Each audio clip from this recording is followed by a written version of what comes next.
Students, we have already studied about constructors and its various types. Along with that, we have studied about constructor overloading also. Constructor is basically used to initialize the values of data members through their objects. And destructor is opposite to that. In this program, we learn about destructor, which is used to deallocate memory, or you can say devalue the values which are assigned to the objects. As we know that constructor name is same as that of the class name. Similarly, destructor name is also same as that of the class name. But in destructor, we used a symbol tilde like this. This symbol is used before the class name in order to distinguish it from constructor. So in this program, we have created a class employee and we have created its constructor employee. This is default constructor because it is having no arguments. Default constructor. And here we have used a variable count, where count is a static variable which will keep track of number of objects created and destroyed in the program. We have learned about static data member also in the previous lectures. Now, here we have declared static int count and we'll initialize its value to 0 initially. You can see from here, its value is initialized to 0 over here. Int employee count is equal to 0. Okay.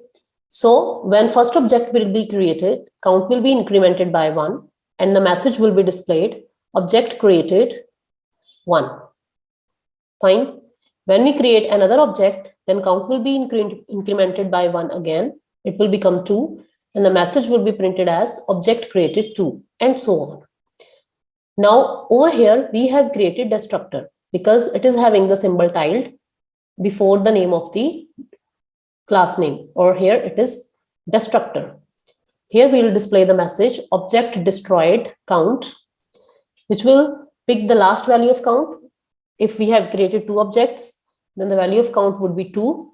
So it will display object destroyed 2 and count will be decremented because the object has been destroyed automatically by calling the destructor. And in the next call, if there is another object, this destructor will be called again and object destroyed 1 will be displayed. Now, see in the main function, we have created 2 objects, employee E1.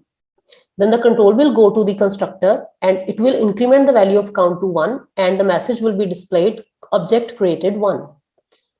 Then it will come back. Then another object is created, employee E2. Control will go up and it will increase the value of count again by 1. That means it will become 2. Object created 2. And when this main function will be completed, automatically destructor will be called. We don't need to call destructor function by ourselves because it is being called implicitly by the compiler and automatically object will be destroyed. Now you can see or clarify this through the output of this program. Compile and run. Now see the output screen. You can see over here that on calling the object employee E1, first object will be created and the message will be displayed as object created 1. Then while creating another object E2, this message will be displayed object created 2. Then when the main function will be completed, automatically destructor will be called and these message will be displayed as you can see in the output. Object destroyed 2, object destroyed 1. That means the memory occupied by these objects is now deallocated. So this is the main purpose of destructor. In order to free up the space occupied by objects, we can use destructor. I hope you understood this concept. We can use destructor in program in order to free up the memory space. Okay. Thank you.